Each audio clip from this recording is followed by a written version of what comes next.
a queda do Muro de Berlim, mas em 87 eles assinam, né, o secretário-geral do Partido Comunista, né, o Mikhail Gorbachev, e o Ronald Reagan assinam o Tratado INF, né, que é o Tratado de Forças Nucleares de Alcance Intermediário. Então, é uma redução da corrida armamentista, né, principalmente de armas nucleares. Bem, temos então a queda do Muro de Berlim em 9 de novembro de 1989, o que vai enfraquecendo cada vez mais, né, o Bloco Socialista.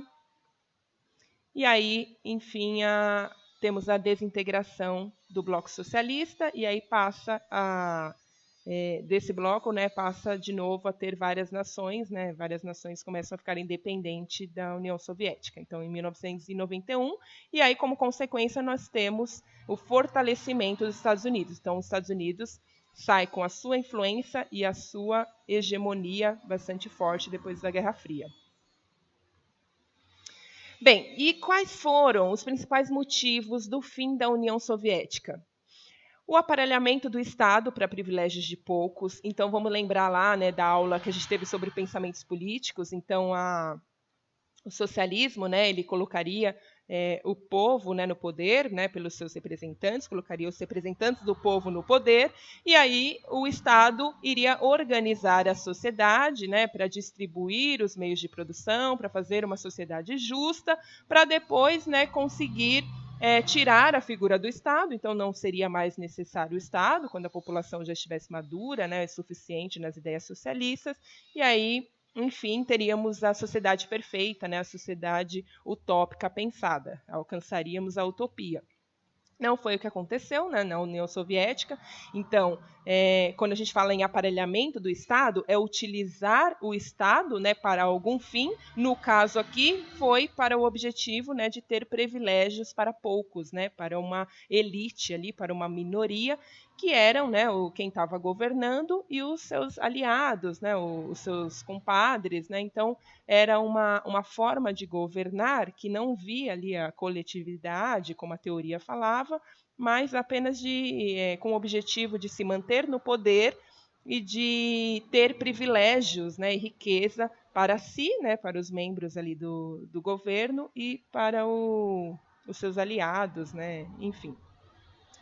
A extrema burocratização, então como o Estado tomava conta de tudo, né, de toda a vida política, econômica, social, de todo o bloco da União Soviética,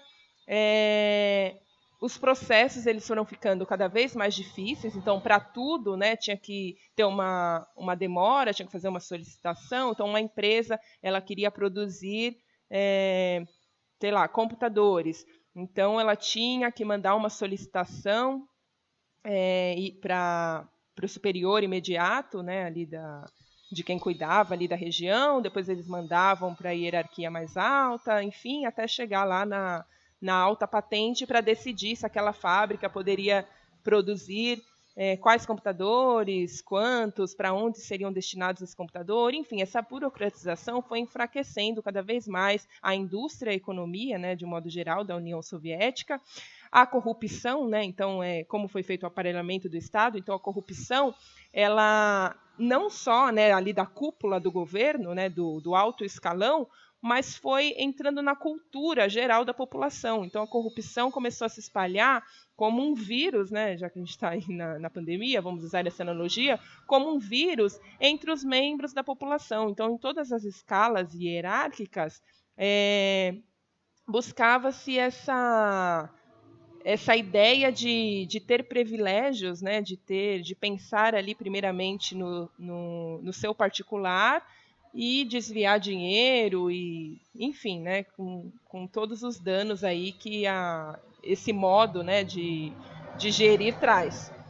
E talvez de uma forma, talvez um motivo ali principal, mas que foi também decorrência desses demais motivos, que foi a tecnologia que foi ficando obsoleta na União Soviética. Então, como era ali no sistema socialista, que não visava lucro. Então, se você não visa lucro, você não tem concorrência, porque toda a mercadoria que você produz já tem ali um consumidor destinado, né? Então você já produz uma quantidade específica para aqueles consumidores que já estão determinados. Então eu não preciso fazer uma propaganda para atrair esses consumidores.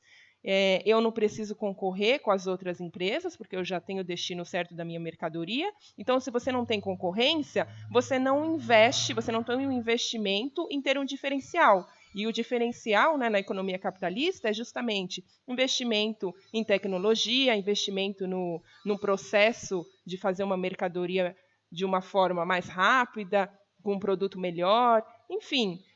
A concorrência leva ao investimento na tecnologia e na melhoria, né, da fabricação daquele produto. Como na União Soviética a gente não tinha isso, então a tecnologia foi ficando cada vez mais obsoleta e aí ela não conseguia mais concorrer com as maiores empresas da época, né, principalmente ali nas empresas americanas, mas também com empresas japonesas. Então, o produto que eles fabricavam já não conseguia atrair, né, os consumidores, né, pensando na exportação desses produtos. Então, a indústria ela foi paralisando. Eles chegaram, inclusive, nessa época, a começar a comprar produtos americanos para tentar estudar aquela tecnologia para tentar copiar, né, para tentar fazer um plágio daquela tecnologia, porque ali dentro, né, da indústria soviética, eles já não tinham mais a tecnologia necessária para avançar, né,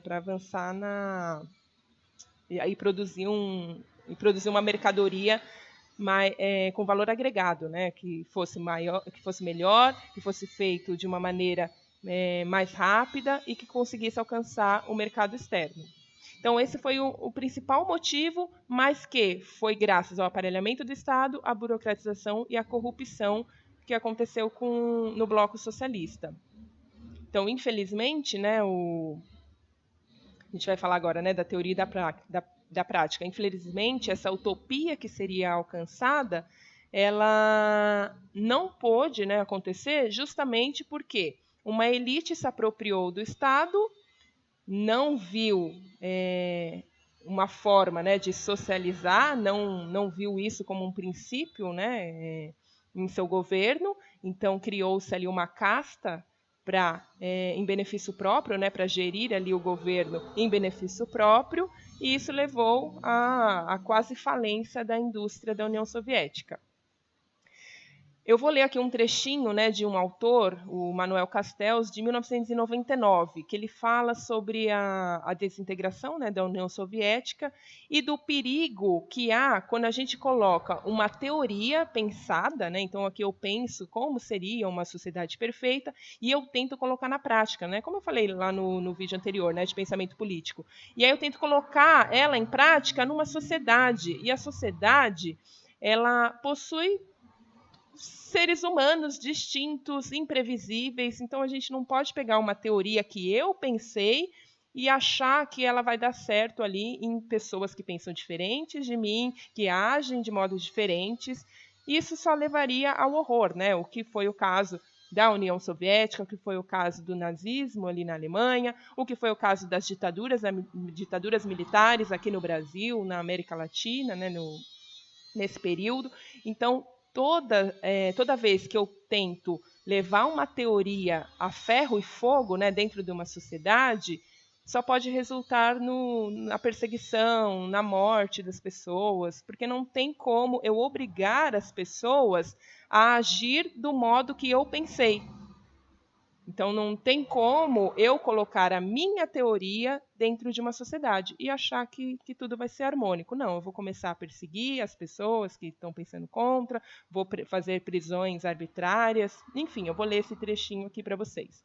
A lição mais importante a ser extraída da experiência comunista reside na distância fundamental que deve ser mantida entre os planos teóricos e o desenvolvimento histórico dos projetos políticos.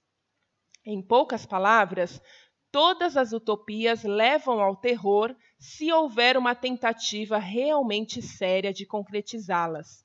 As teorias e seus indissociáveis discursos ideológicos podem ser e têm sido ferramentas muito importantes para a compreensão e, a partir daí, para a orientação de ações coletivas. Então, assim, eu pensar teorias políticas, teorias econômicas, não está errado. As pessoas têm que pensar mesmo, os pesquisadores, os cientistas, a sociedade, de modo geral, tem que pensar em teorias, em formas de combater a pobreza, em formas de melhorar a economia, em formas de melhorar a saúde das pessoas, enfim. Mas isso tudo são teorias. Quando for colocar na prática, a teoria vai servir sim, né, de orientação, mas quando eu colocar na prática, eu tenho que ser flexível. Então eu tenho que ir adaptando. Olha, o que eu pensei aqui está dando errado. Nessa área ou com esse grupo de pessoas ou de um modo geral, então vou ter que reformular, vou ter que adaptar, vou ter que ouvir as pessoas para saber se isso está bom ou não, entendeu? Então a teoria ela serve como orientação e não como simplesmente fixar ali na sociedade e achar que todo mundo vai seguir aquela teoria. Porém, importam apenas enquanto ferramentas, né? Então, enquanto orientação apenas, estando sempre sujeitas a retificações e ajustes de acordo com a experiência. Nunca como um sistema fechado a ser reproduzido, em sua elegante coerência, num mundo imperfeito, contudo maravilhoso da aventura humana. Então, nós somos imperfeitos, né? Nós somos diferentes, então a gente não vai agir exatamente como uma teoria foi pensada. Por isso que o sonho utópico, né, no caso da experiência da União Soviética, no caso das ideias nazistas, no caso das ditaduras militares aqui no Brasil, na América Latina, deram errado e só trouxeram horror para a sociedade. Dúvidas, então, né? Eu passei aí uma atividade para vocês fazerem. Dúvidas, me mandem no WhatsApp, né, nos grupos do WhatsApp, ou então no e-mail que eu coloquei lá no arquivo, tá bom? Tchau, até a próxima.